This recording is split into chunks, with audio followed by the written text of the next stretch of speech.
Friends, thank you for being here today. What if I told you that on November 18th, during what appeared to be a routine address to the G20 summit in Rio de Janeiro, Canada quietly announced the end of the American-dominated international order and the beginning of something entirely different?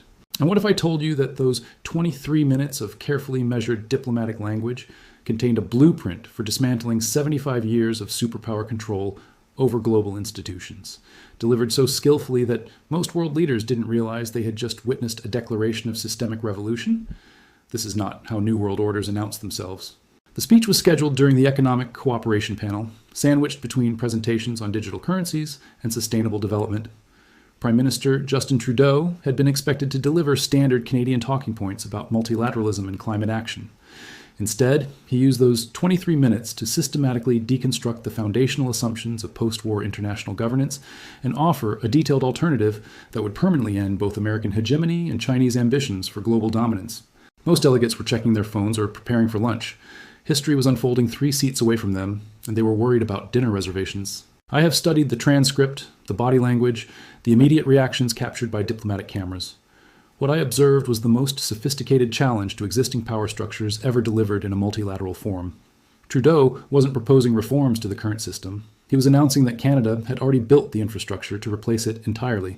The world thought this was about Canadian foreign policy initiatives. They were measuring the wrong transformation. The speech contained 4 specific proposals that seemed routine but actually represented a complete restructuring of how nations interact, trade, and resolve disputes. Each proposal had been designed to appear reasonable and cooperative while systematically removing the leverage that superpowers use to control international relationships. The first proposal was presented as a technical improvement to international trade mechanisms. Trudeau announced the creation of the Middle Power Trade Consortium, describing it as a platform for countries with similar economic profiles to coordinate policies and share best practices. The language emphasized efficiency, sustainability, and mutual benefit. What he actually announced was an alternative to both American-led and Chinese-led trade systems. The consortium would include Canada, Australia, Brazil, South Korea, Mexico, Indonesia, South Africa, and 12 other nations that collectively represent 60% of global GDP outside of the United States and China. These countries would establish independent supply chains, coordinated monetary policies, and unified negotiating positions that would make them immune to economic pressure from either superpower. The mathematical implications are staggering. When middle powers coordinate their policies, they possess sufficient economic mass to operate independently of superpower systems. They can buy and sell among themselves, finance development projects through consortium mechanisms, and present unified positions in international forums that neither the United States nor China can effectively counter. The second proposal was even more sophisticated. Trudeau announced the creation of the Democratic Innovation Network, framing it as a technology sharing initiative focused on climate solutions and digital governance. The proposal emphasized open source development, shared research costs, and coordinated standards for emerging technologies. This was actually a declaration of technological independence from both American Silicon Valley dominance and Chinese state-directed technology development. The network would pool research and development resources from democratic middle powers to create technological capabilities that could compete with both American corporations and Chinese state enterprises. Countries participating in the network would share intellectual property, coordinate patent policies, and develop common standards that would be incompatible with both American and Chinese technological systems. Instead of being forced to choose between American and Chinese technology platforms, middle powers would develop their own alternatives that serve their interests rather than superpower strategic objectives. The reaction from American tech industry representatives was immediate and panicked. According to early indicators from Silicon Valley sources, emergency meetings were convened within hours to assess the threat posed by coordinated middle power technology development. The prospect of losing access to markets representing 60% of global GDP outside China terrified American technology executives.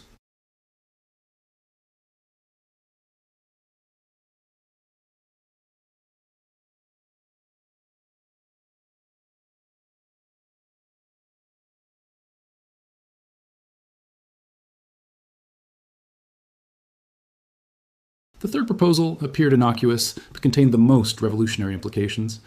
Trudeau announced the creation of the Global Governance Reform Initiative, describing it as a platform for updating international institutions to reflect contemporary realities. The language emphasized inclusivity, efficiency, and democratic accountability. What he actually proposed was the replacement of existing international institutions with new organizations controlled by middle powers rather than superpowers. The initiative would create alternative versions of the World Trade Organization, International Monetary Fund, World Bank, and United Nations Security Council that would operate according to different principles and power distributions. Instead of systems where superpowers possess veto authority and disproportionate influence, the new institutions would operate on weighted voting systems that reflect economic contributions, population, and governance standards, rather than military power or historical dominance. The United States and China would participate as members rather than controlling authorities. The implications for American global leadership are catastrophic. The United States maintains international influence largely through its control of key institutions that other nations depend on for trade, finance, and security cooperation. Alternative institutions that provide similar services without American control would eliminate the leverage that Washington uses to influence international behavior. For China, the proposal represents the destruction of their strategy for displacing American leadership. Beijing has spent enormous resources attempting to gain influence within existing institutions or create Chinese-controlled alternatives. Middle power institutions that exclude both superpowers would prevent China from achieving the institutional dominance that Beijing considers essential for great power status. The fourth proposal was the most subtle and the most destructive to existing power arrangements. Trudeau announced the creation of the Sovereign Development Fund, presenting it as a mechanism for middle powers to finance infrastructure and development projects through coordinated investment rather than dependence on superpower lending. This was actually a declaration of financial independence from both American capital markets and Chinese development financing. The fund would pool resources from consortium members to finance projects that serve their collective interests rather than superpower strategic objectives. Countries participating in the fund would no longer need World Bank financing, controlled by American interests, or Belt and Road Initiative funding that serves Chinese expansion strategies. They could finance their own development through mechanisms they control, according to terms they negotiate for projects they prioritize. The mathematical power of coordinated middle power finance is extraordinary. The consortium members possess sufficient capital reserves to finance global development without superpower participation. They can offer better terms than Chinese lenders and fewer political conditions than American institutions. The response from international financial markets revealed the extent of the threat to existing systems. According to unconfirmed reports from banking sources, major American investment banks began emergency assessments of their exposure to middle power coordination risks within days of Trudeau's speech. The possibility of losing access to 60% of global finance markets outside China created immediate concern about revenue projections and market position. Chinese development banks faced even more immediate threats. Beijing's international influence depends heavily on providing financing that other sources cannot or will not provide. The Sovereign Development Fund would eliminate the financial dependency that China uses to gain influence in developing nations and middle power economies. The interconnected nature of these four proposals creates cascading effects that amplify their impact beyond what any single initiative could achieve. Countries participating in the trade consortium would naturally coordinate their positions in the reformed international institutions. Members of the Democratic Innovation Network would prioritize technology development projects funded through the Sovereign Development Fund. The institutions would establish technical standards that favor consortium member economies. This creates a self-reinforcing system where middle power coordination becomes more valuable and more stable over time. Countries that join the consortium gain access to trade networks, technology sharing, institutional influence, and development financing that become unavailable to non-members. The demonstration effect is what terrifies planners in Washington and Beijing. If the Canadian consortium model succeeds, other regional groups will develop similar coordination mechanisms. European Union members might formalize their strategic autonomy initiatives. Latin American nations might create their own version adapted to regional conditions. African and Asian nations might develop continent-specific alternatives. The global order evolves from superpower competition to regional power coordination, with the Canadian consortium serving as the first successful model for middle power independence. I have observed the diplomatic responses in the weeks following Trudeau's speech. American officials began offering unprecedented concessions in trade negotiations that had been stalled for months. Chinese representatives started proposing partnership terms that had been unthinkable before November 18th. Both superpowers recognized that their traditional approaches to middle power relationships had become counterproductive. The speed of these responses reveals the extent of superpower vulnerability to coordinated middle power action. Neither the United States nor China can afford to lose access to markets representing 60% of global GDP. Neither can maintain their international influence if middle powers develop genuine alternatives to superpower-controlled institutions. The mathematical inevitability of this transformation becomes clear when we examine the resource base that supports middle power coordination. The consortium members control approximately 40% of global energy production, 55% of critical mineral reserves, 45% of agricultural output, and 60% of manufacturing capacity outside of China. These countries possess sufficient economic mass to operate independently while offering each other the benefits of specialization and economies of scale. Canada provides energy and minerals. Australia contributes mining and agricultural technology. Brazil offers agricultural products and regional market access. South Korea provides advanced manufacturing and technology capabilities. Each member brings capabilities that strengthen the collective while reducing dependence on superpower suppliers. The consortium becomes more valuable to its members over time while becoming less dependent on external relationships. The timing of Trudeau's announcement demonstrated exceptional strategic judgment. American domestic politics is focused on internal divisions that limit Washington's ability to respond effectively to international coordination. Chinese economic growth is slowing due to structural problems that reduce Beijing's capacity for international competition. Both superpowers are operating from positions of comparative weakness that create opportunities for middle powers to establish independent systems before superpower capabilities recover. The institutional infrastructure needed to support middle power coordination has been developing quietly for years, while global attention focused on more dramatic conflicts. The Asian Infrastructure Investment Bank provided a model for alternative financing.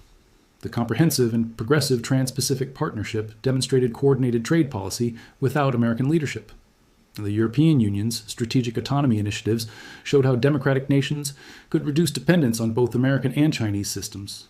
Trudeau's speech transformed these separate experiments into a coordinated strategy that scales middle power cooperation to global significance. The cascade effects are already becoming visible. According to early indicators from diplomatic sources, Norway began exploring consortium membership within 3 weeks of the G20 speech. Switzerland initiated technical discussions about participating in the Democratic Innovation Network. Singapore started developing port facilities designed to handle consortium trade flows. The European Union's response has been particularly revealing. According to unconfirmed reports from Brussels sources, emergency sessions were convened to assess whether EU strategic autonomy initiatives should be formally coordinated with the Canadian consortium model. The preliminary conclusion was that European integration and middle power coordination serve complementary objectives that could be mutually reinforcing. Germany's reaction was especially significant. Despite traditionally close ties to American economic systems, German officials reportedly began exploring how participation in consortium technology sharing could reduce dependence on both American Silicon Valley platforms and Chinese state-directed development. The German industrial base recognizes that technological sovereignty requires alternatives to superpower-controlled innovation ecosystems. Japan's response revealed the broader implications for traditional American allies. Tokyo initiated quiet consultations about how consortium membership could be reconciled with existing security commitments to the United States. The preliminary assessment was that economic independence actually strengthens Japan's ability to maintain beneficial relationships with all major powers, while reducing vulnerability to economic coercion. Each new member increases the mathematical power of the consortium, while reducing the market access available to superpower-controlled systems. The network effects create geometric rather than linear growth in middle power capabilities. American strategic planners are reportedly struggling to develop responses because their training assumes that economic pressure and institutional control will eventually force smaller nations back into dependent relationships. The consortium model violates these assumptions by providing alternatives that become stronger under pressure. The Pentagon's latest strategic assessments, according to unconfirmed reports from defense sources, now classify the Middle Power Consortium as the primary threat to American global influence, surpassing even concerns about Chinese military expansion. This reclassification reflects the recognition that institutional alternatives pose more fundamental challenges to American power than traditional military competition. American intelligence agencies have reportedly been tasked with monitoring consortium coordination mechanisms and identifying potential pressure points that could be used to prevent further expansion. The problem they face is that the consortium operates through voluntary cooperation rather than coercive dependency, making it resistant to traditional disruption strategies. The State Department has begun what sources describe as a desperate diplomatic offensive, offering unprecedented concessions to consortium members in attempts to prevent further coordination. These efforts have largely failed because the benefits of consortium membership exceed anything the United States can offer individual nations. Chinese planners face different but equally challenging problems. Beijing's international strategy assumes that economic inducements and infrastructure investment will create dependency relationships that can be converted into political influence. The consortium demonstrates that middle powers can accept investment while maintaining independence and developing alternatives to Chinese systems. The Chinese Communist Party's foreign policy apparatus has reportedly established emergency working groups focused specifically on countering middle power coordination. These groups are tasked with developing strategies to prevent consortium expansion, and to create incentives for member nations to reduce their coordination activities. According to early indicators from intelligence assessments, Chinese leadership recognizes that the consortium model poses an existential threat to their strategy for displacing American global leadership. If middle powers can achieve genuine independence, China loses both the dependency relationships it needs to project influence and the bipolar framework that makes Chinese leadership appear inevitable. The speed at which other nations have begun exploring consortium membership reveals how prepared the international community was for alternatives to superpower dependence. Thailand initiated preliminary discussions about trade coordination within 2 weeks of Trudeau's speech, despite having no previous involvement in middle power coalition building. The Philippines began exploring technology sharing arrangements with consortium members, recognizing that the Democratic Innovation Network could provide alternatives to both American and Chinese technology platforms that have dominated their development choices. Vietnam quietly started assessing how consortium financial mechanisms could reduce their dependence on World Bank and Chinese Development Bank financing. Each of these approaches represents nations hedging their strategic bets by creating relationships that provide alternatives to superpower alignment. The timing suggests that many countries had been privately hoping for exactly the type of coordination that Canada announced, but had been waiting for a credible leader to make the first move. The institutional memory of international relations contains no precedent for this type of coordinated middle power independence. Previous attempts at non-aligned movement or South-South cooperation failed because participating nations lacked sufficient economic mass to operate independently of superpower systems. The consortium members possess fundamentally different capabilities than previous middle power cooperation attempts. Their combined economic mass exceeds that of either superpower individually, their technological capabilities rival those of established powers, and their resource base provides genuine alternatives to superpower suppliers. This combination of scale, capability, and coordination creates possibilities for international cooperation that did not exist during previous historical periods. Middle powers can now achieve genuine independence while maintaining the benefits of international cooperation and specialization. The most sophisticated aspect of the Canadian strategy is its voluntary nature. Unlike superpower systems that rely on coercion or dependency, the consortium offers benefits that members choose because they serve their interests. This makes the system more stable and more attractive to potential participants. Countries join the consortium not because they are forced to choose sides in superpower competition, but because consortium membership provides better economic opportunities and greater political autonomy than alignment with either superpower. The demonstration that middle powers can achieve genuine independence while maintaining beneficial relationships with all major economies provides a model that other nations are eager to study and adapt. The geopolitical implications extend beyond economics to encompass fundamental questions about how international order will be structured in the coming decades. The consortium model suggests that the future belongs neither to American hegemony nor Chinese dominance, but to coordinated networks of sovereign nations that maintain their independence while cooperating for mutual benefit. This represents a return to the original vision of the United Nations as an organization of sovereign equals, but with the economic infrastructure needed to make sovereignty meaningful in a globalized economy. The transformation requires no military conflicts, no economic warfare, no dramatic confrontations between superpowers. It requires only the patient construction of alternatives and the strategic coordination of nations that possess sufficient resources to operate independently.